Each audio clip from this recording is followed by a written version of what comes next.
Semana se cierra con una nueva encuesta que lo que hace es ratificar la brecha que separa a Pedro Castillo de la señora Keiko Fujimori con holgura, la verdad. Y eso pese a los vaivenes del candidato de Perú Libre respecto a su cuestionado plan de gobierno, un plan de gobierno que hay que recordar, escribió el dueño y el líder del partido, Vladimir Cerrón, exgobernador regional de Junín, y que repite permanentemente en el capítulo económico las palabras, como les decía antes de la pausa, estatización, nacionalización, desconocer los tratados de libre comercio, mirar hacia adentro y aislarnos un poco de lo que es los convenios, tratados y acuerdos bilaterales con las economías mundiales.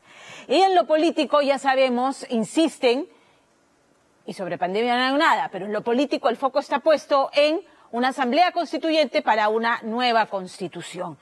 Entonces, el proyecto de Cerrón, ya lo sabemos y lo hemos dicho aquí, se sustenta en la ideología marxista y leninista. La misma ideología que sustentó los proyectos de Correa en Ecuador, de Chávez y Maduro en Venezuela o de Evo Morales en Bolivia, ¿verdad? Cerrón además ha estado muy activo en redes enfocando el enfrentamiento que hay entre la propuesta de la señora Keiko Fujimori y la del señor Pedro Castillo como un enfrentamiento entre ricos y pobres, y es lamentable porque eso no hace sino alimentar más esta creciente polarización con discursos de odio que dañan y que de verdad generan una incertidumbre innecesaria cuando entramos a una pandemia de la que no escuchamos nada más que vacuna universal y gratuita para todos los peruanos. Nada más. No hay una letra más en el plan de gobierno del señor Castillo. Bueno, él ha tomado distancia esta semana de Vladimir Cerrón. Ha dicho, si salgo electo el presidente voy a ser yo. Ha tomado distancia de Zaira Arias, congresista electa del partido, que dijo, a los 6 meses de llegados a la presidencia disolvemos el Congreso porque viene una asamblea constituyente. Pero, sin embargo, no termina de aterrizar en el capítulo económico, no termina de aterrizar en sus propuestas. Ha dicho, calma, vamos a conversar con todos, que se tranquilicen los empresarios nacionales, que se tranquilicen porque... Pero no aterriza, y no solamente no aterriza, sino tampoco no nos dice quiénes lo acompañan, quién es el equipo que estará a cargo de ejecutar ese plan, que podría resultar, en nombre de los pobres, la medicina peor que la enfermedad. Lorena Ormeño. Yo le quiero decir bien claramente al señor Evo Morales, usted no se meta en mi país, no se meta en el Perú. Fuera del Perú, Evo Morales. Keiko Fujimori pecha a Evo Morales, aunque en realidad está enviando un misil al favorito de las encuestas, el profesor Pedro Castillo, cuyo plan de gobierno escrito por el dueño de su partido es su talón de Aquiles, un calco de las políticas dictatoriales que empobrecieron países como Bolivia o Venezuela. O sea, el programa escrito, entiendo, por Vladimir Cerrón, propone una transformación profunda en la sociedad peruana. Desde una ¿quién sabe ha leído el ideario? Nosotros hemos trabajado nosotros un programa de gobierno, ¿no? Y más allá de lo que diga o deje de decir Cerrón, el que voy a gobernar soy yo, soy Pedro Castillo. Izquierda radical llamada por Castillo la lucha de los ricos contra los pobres, versus la defensa del modelo económico para no ser la próxima Venezuela de Keiko Fujimori. Pero, ¿qué es el modelo? El sistema económico que tenemos hasta el momento es un sistema de economía de mercado. Tiene 30 años de vigencia. Y en estos 30 años ha producido beneficios importantes. Pero también tiene olvidos importantes. Según el INEI, hoy día 3 millones de personas no tienen acceso a una red de agua potable y 8 millones de personas no tienen acceso a una red de desagüe. Eso te significa casi el 40% de la población. En la gestión de los gobiernos locales, los gobiernos provinciales y los gobiernos regionales, por un lado, no se ejecuta el presupuesto tal como se debe hacer. Por otro lado, lo que se ejecuta no se ejecuta en pro de la búsqueda de bienestar de los ciudadanos. Acceso a agua potable, acceso a saneamiento. Y Y por falta de gestión, sumada a la corrupción, los más pobres vieron crecer las enormes brechas que con la pandemia quedaron expuestas como heridas virulentas, en cada súplica por una cama UCI o un muerto por falta de oxígeno. El voto desde el hartazgo nos colocó ante polos opuestos entre estatizaciones o el continuismo. Quizá lo más importante del plan de Keiko Fujimori sea este foco en el pequeño emprendedor, en tratar de facilitarle la existencia, en tratar de tener un Estado mucho más facilitador para que el emprendimiento, digamos, en distintos sectores pueda darse y que no sea asfixiante. Entonces, creo que eso es positivo, pero justamente no plantea medidas específicas de cómo lograr una mayor cohesión social en el país. Vamos, Keiko, vamos, que ganamos. Plan Rescate 2021 es la propuesta de la investigada por lavado de activos Keiko Fujimori. Para sus detractores, un programa económico conservador que se aferra a las cifras macroeconómicas que dicen que en 20 años la pobreza se reduce. Comportamiento previo, ¿no? En el cual ha recibido dinero y ha actuado a favor de grandes grupos económicos, empresariales en el Perú, que no ha dado ninguna señal de cambiar, ni ninguna propuesta para cambiar, ni ningún reconocimiento. Entonces debemos pensar que va a seguir lo mismo. ¡Que viva el Perú! ¡Que viva el Perú! En la otra orilla está el ideario y programa de Perú Libre, escrito por el dueño del partido, Vladimir Cerrón, exgobernador de Junín, condenado por corrupción y con 9 procesos similares abiertos. Se definen como una izquierda provinciana, marxista y leninista, inspirada en gobiernos de Bolivia, Ecuador y Venezuela, donde la palabra estatización se repite peligrosamente, algo de lo que Castillo intentó desmarcarse. Te van a quitar tu casa, tu terreno, te van a quitar tu... ¿De dónde ha salido eso? Las personas que tienen sus fortunas las vamos a cautelar legalmente, ¿no? Acá no hay nada de chavismo, no hay nada de otra cosa. Entonces, los problemas que se han observado de otros países, que los resuelvan otros países.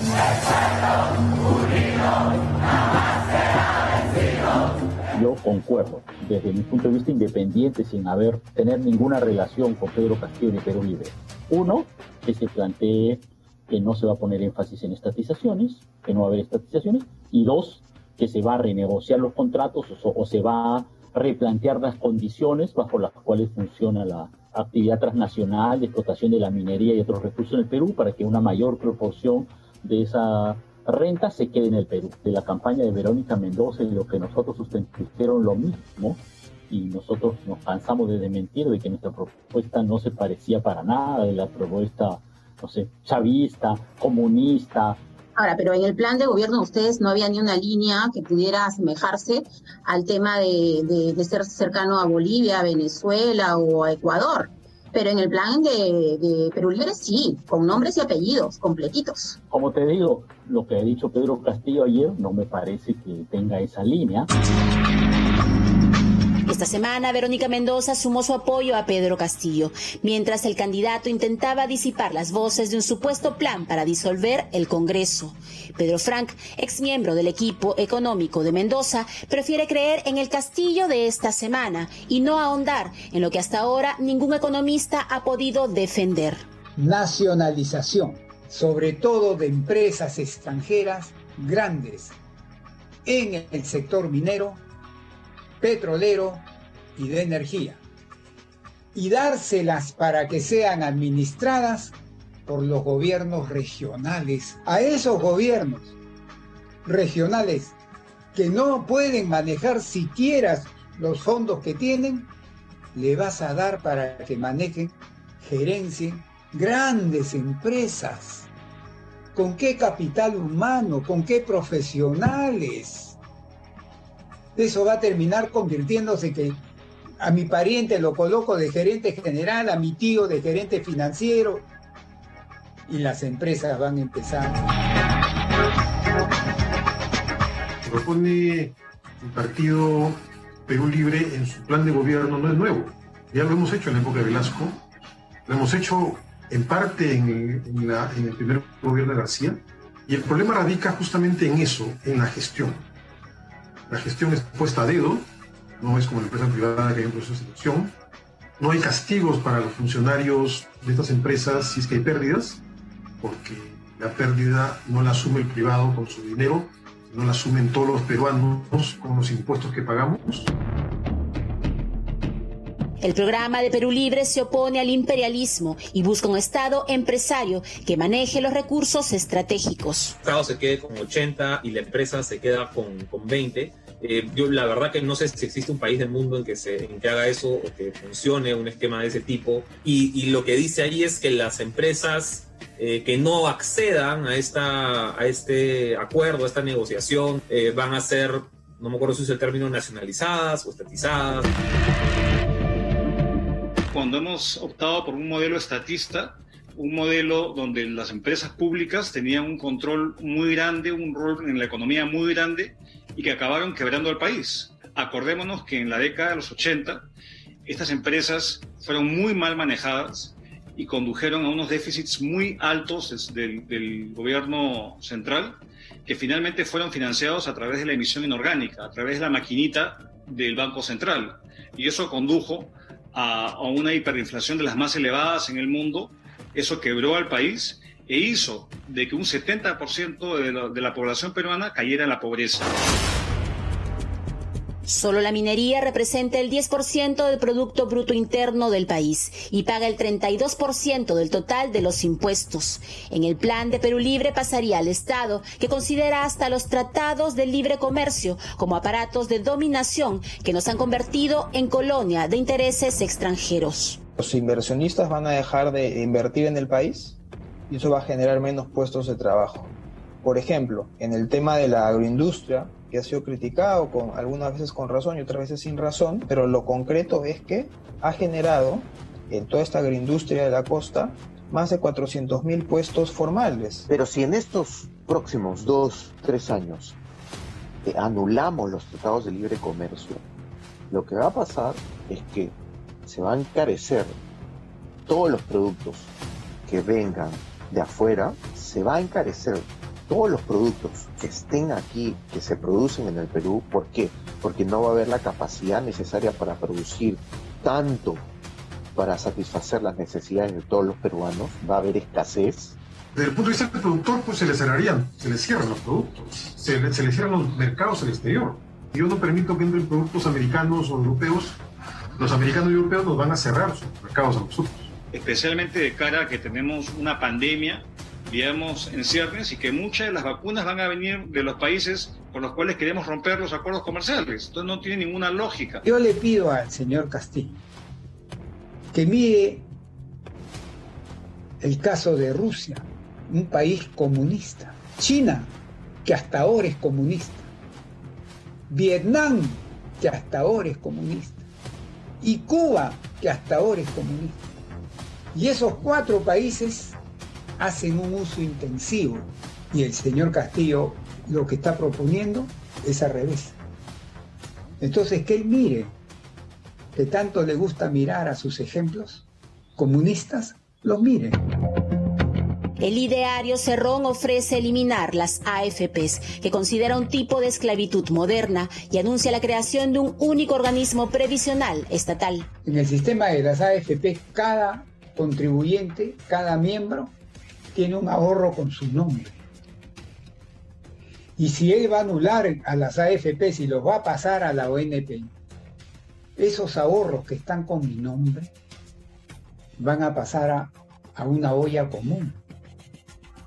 Y yo me pregunto, ¿y por qué me vas a confiscar mis ahorros si es mi trabajo acumulado con mucho esfuerzo? En todo caso, si quieres eliminar el sistema de las AFPs, dame mi plata, porque esos ahorros son mi plata. No me lo quites. 2 planes, 2 visiones para el Perú. Por ahora, solo Castillo y Cerrón defienden su programa económico, aunque el jueves el propio candidato lo desconoció, asegurando que estaba elaborando un nuevo plan de gobierno. Curiosamente, tras su deslinde, en tono burlón, el dueño de su partido puso en un tuit: "No se peleen por mí, ya todo está consumado, Castillo presidente". El día siguiente, el profesor retrocedió y respaldó el ideario Cerrón. Acá no se ha cambiado, no hay ninguna hoja de ruta que hay que cambiar. La única ruta que ha estructurado es el pueblo peruano. En ese contexto nos ratificamos con el planteamiento inicial que hemos tenido en la primera vuelta. Sí. Lo único que hemos dicho es que el ideario de Perú Libre no contemplaba el tema de la pandemia, porque ningún partido político hasta ese momento también su estructura de gobierno, su plan de gobierno tampoco lo tenía. Lo que hemos dicho que es que tenemos que ampliar el caso de la pandemia en este espacio. ¿Qué tiene que hacer para creer que su cambio es factible? Yo no creo que él quiera cambiar, Lorena. Con él no es posible pedirle un compromiso de cambio. No es posible. ¿Sabes por qué? Porque está de por medio la ideología. Y acá le hago un pedido al señor Castillo. Presente su equipo económico, señor Castillo. Que el Perú conozca quiénes son los que van a gobernar con usted. Para ver si dan confianza o no dan confianza. Perú, el dilema constante, cada 5 años sorprendidos por enfrentarnos otra vez al abismo, renunciando al voto informado para elegir en base a odios, temores o indiferencia. La gran víctima siempre, el más pobre, que estando ya en el profundo olvido por malos políticos puede hundirse aún más.